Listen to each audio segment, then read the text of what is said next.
Hello everyone and welcome to another video on the YouTube channel. Today we're going to be talking about agency, goal setting, and expectations. These are three very important things when it comes to Magic the Gathering and when it comes to sort of your journey with the game. And let's just be honest, agency is a really good thing to put in the thumbnail for a little clickbait, am I right? So we're going to talk about all those here today, and this actually comes from a coaching session that happened earlier today.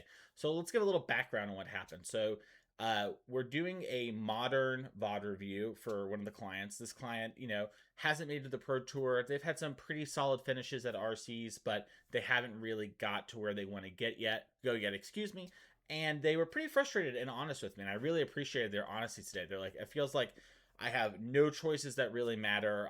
Doesn't matter what I do. I'm losing a bunch, and my matchups feel so coin flippy, and it's just so dumb. And I don't know, like, blah, blah, blah. And, I've got some games we can review them. And so we talked a little bit beforehand about some of those feelings and everything. And then we got into the VOD review. And the first game is, honestly, pretty lucky on our part. Our opponent takes a pretty hefty mulligan. We have some good cards at the right points. We win game one on Jeskai Blink. Honestly, a highway robbery for being real about things, right? So game two, our opponent just Capicaneers turn to unbeatable. Just they have it all. We lose the game pretty easily. There wasn't really that much in the form of decision making, and in that moment, my client was frustrated. They were even watching it back. They were like, "Oh, this is so stupid," And I'm like, well, it doesn't look like we had that many choices that, we could have realistically mattered here. We just sort of got that's life. Let's look at game three. So we pull up the third game and we're looking on MTGO and we're on the play. And our first hand, no lands. It's just all spells, not even solitudes. We can't even trick ourselves, right? And the client's like frustrated still, And I really appreciate how open and honest they were. I think that's super important in sort of a coaching environment. And I was like, hey, I get it sucks. You just lost that game and you're having a bit of a response, like you're remembering how bad this felt. I totally get that. I've had feelings before of, remembering how much it stings to like lose a game or whatever. But like you made the right choice on mulliganing, right?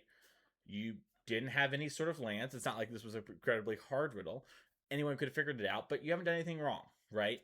And our goal when it comes to playing Magic is we should sort of try to play the best games we can as a little preview to what's to come in this conversation. And so then we mulligan to 6, and they ended up keeping the hand that you see on screen here. It was 3 lands. I'm pretty sure they were all fetches. That super isn't the biggest part of the story here, but it was basically functional mana. One of them was a fetch land, Wrath of the Skies, and Flage and Consigned to Memory. We're playing Jeskai Blink, my client sort of said, yeah, I decided to keep Wrath of the Skies is so good, I didn't want to go to 5.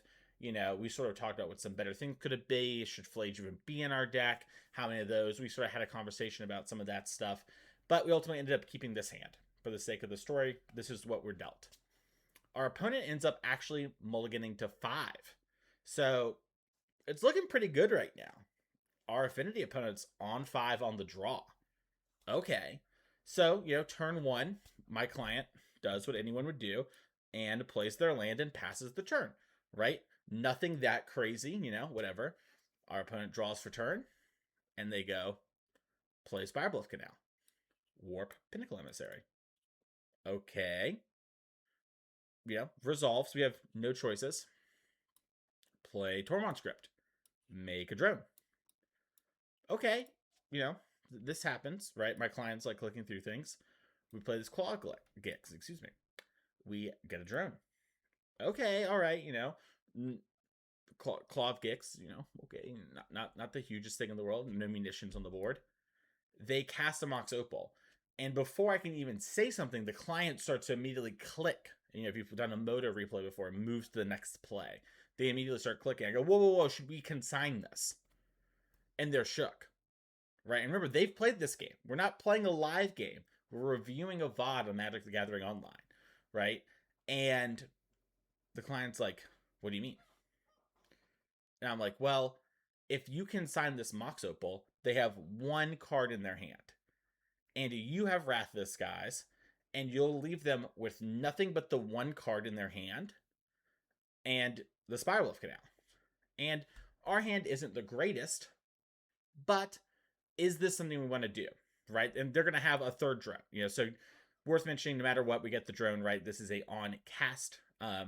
So the drone's in play no matter what. So I guess we should put that on the screen here just to be clear, you know? And I was talking to him and I was like, well, what if their last card's Kappa Cannoneer? This would be really bad for us. I know it's not a commonly played card right now, but what if it's Metallic, excuse me, not Metallic Rebuke, Thoughtcast. Metallic Rebuke is a commonly played card and would be sort of frustrating here. We're about to potentially play Wrath of the Skies. If I told you you could pitch cast Wrath of the Skies right now by fetching a Hallowed Fountain and playing this Consigned to Memory here, because now there's no way it can't get stopped, and you clean all this up. They have this in the Warp Zone, right? It's gone. It's over here in La La Land. There's some card in their hand that we don't know about. This looks like a really good spot, right? Like, another way to visualize this is these cards are gone, right? They're off in La La Land, off the screen here. And your opponent has none of this. This is all gone, right? Because you're going to fetch, you're going to play your Wrath of the Skies to put it back on screen here real quick. And now you're in a really good spot. But if you don't consign the Mox Opal, you're opening yourself up to Kappa Cannoneer, right? You're opening yourself up to Metallic Rebuke, Now, you lose Consign, and if they don't have any of those things, and maybe they just have like a Shadow Spear, and they're trying to get another drone out, or maybe even they have another Mox Opal, and they're going to throw it away just to get another drone, then, okay, maybe you don't feel super great losing your Consign. Now your Riddler is going to be a little worse. In some regards, I guess your hand's smaller, to be fair, but your Casey Jones might be worse. All those sort of things do get worse. But our opponent's in such a bad position. And listen, the main crux of this is to talk about this decision point. And not even if it's right or wrong. I would love to see the conversation, what people think they would do in this spot, assume you're on a pretty generic Jeskai Blink list, and this is sort of where you're at. But I was like, listen, we should take a second and think about this Consign. The game isn't, we're not going to worry about time. Those first two games we talked about, there was still like, I think like 18 or something odd minutes in the clock. Like, you're not going to clock out, timeout. And in the real world, you're definitely not going to have any issues in that regard, And so it's like, why are we not stopping and thinking about these things? This is your agency when you have decisions to make, right? We've had 3 decisions so far this turn, right? Consign Crypt, Consign Claw, Consign Mox Opal, right? These are 3 decisions that we could have made. Our opponent also made decisions, They decided to play Mox Opal late. Would Mox Opal better early in the chain? Like it was the first thing played? I don't know. That's not really what I'm here to think about. I'm only here to think about my own things, right? My goals when I play Magic is to play the best game that I can play and think about my decisions and what I can control. I can't control what's on the top of my deck. I can't control what my opponent does. I can't control what awful sideboard card they play, or, how lucky they get, or how unlucky I get. I can control the things I can control. And this is a moment where I have control. Maybe I should have even thought about countering the Tormont script, right? I have a Flage in hand. I'm not saying that's right, but maybe I should have given it a second, right? And this is the idea I wanted to get across to you. Right, is this idea that this is your agency. You make decisions. But so often, people just let things go and don't think about stuff, right? This is a really clear example of this. And I think it's really sort of plain as day that you have a decision that actually matters. Do we counter this Mox Opal or not? Is this something we should or shouldn't do? And once again, I'm not here to tell you what the right or the wrong play is, right? That's not the point of this video, I would love to see someone make the video, by the way, that is about that. I think that'd be really interesting. But my point is we should think about these things. We should take some time, In Magic, there's this real stigma against slow play, and I'm not endorsing slow play. What I am endorsing is thinking about the decisions that we do have to make and being quick and brisk with our decisions that, are very straightforward and easy, and pre-planning and thinking about our turns and doing all these sort of things so that we can think about the things that do matter. This game is only going to have a few decision points, right? especially when you see this hand. And I'm really harping on this because it's what matters. So many players don't even think about this. They don't even VOD review. And they talk about how they have no agency, they have no decisions, right? And agency maybe means a lot of things to a lot of different people. But to me, it just sort of means the ability to make choices and affect the outcome of the game, right? And to sort of put, either be the one saying no, or it's the one sort of moving the game forward, or sort of dictating the flow of the game is maybe a better way to word it there. Sorry, I'm a little tired after a long day here. So anyways, goal setting is sort of, something we talked about at the beginning of this, right? And I mentioned my goal when I play Magic is to play the best game of Magic I can play.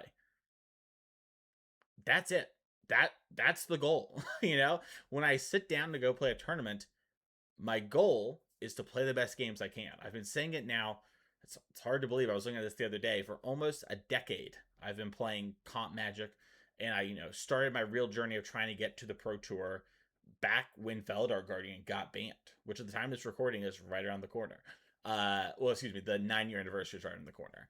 And, that was when I started. And I started my journey to try to get to the Pro Tour and improve at Magic and do all these things, I had played a bit before that, but this is where I started taking things really seriously. And my goal has always been, like, my overarching big goal in Magic is to just be the best version of Mason I can be, right? Is to be a little better than the me who played the last tournament. And if I constantly try to push myself, right, then I'm hopeful that things will work out, right? Another way to frame that, though, and I think that maybe resonates with people a bit harder, is to play the best game of Magic I can play. At the end of the day, that's all that matters. It doesn't matter if you win or you lose, right? Especially if you're a really comp player. Like, if you're actually a spiky player, think about why you're playing. Are you playing Magic for the money? Probably not. Are you playing Magic for its fun, unique challenges and puzzles, and it's amazing gameplay and evocative designs and great things? Then probably, just think about what your reasonings are. Because I think a lot of you, the reason is you want to play great games of Magic and really challenge yourself and others. And you need to set the goal for yourself that your, main goal is going to be to play the best Magic you can. And if you do that all the time, and you constantly hold yourself to that high bar and push your bar a little higher, push your bar a little higher, push yourself a little more, you will succeed. You will grow as a player. You will do better. And this is where expectations come in. Because at the end of the day, one of the biggest problems I see with Magic players is they have too many expectations for how this tournament will go, or how this weekend will go, or how this is going to, just too many. Can we all just agree to make our expectations that I'm going to just hold myself to a high standard? I'm going to play the best I can, right? Go back to this goal setting here and call it that. What are my expectations? That I'm not perfect, but I'm going to do the best I can, right? Like, you're just not going to play a perfect game. Not everything's going to work out. You're not always going to qualify for the Pro Tour, You're not always going to top hit your RCQ. It's just, that's an unreasonable expectation. You're going to make mistakes. You're going to punt games that you're going to lose in ways you've never lost before. You're going to throw games that in known matchups that you've played a lot because of X, Y, or Z. It's just going to happen. You are going to mess up. Understand that, embrace that, and just push yourself. I'm not saying, and just to make this clear, that you should just be like, la da da da, I made a mistake, and who really cares, blah, blah, blah. No one plays a perfect game. Be like, man, I should have played better. What can I do to play better? Is that something that's reasonable for me to be hard on myself on? Think about it, be introspective, and then move and let go, right? Thought about that game losing mistake. I think I could have done better by taking some time to think about this. I'm going to make it a goal to be a little bit more mindful when I play coming up. Boom, done.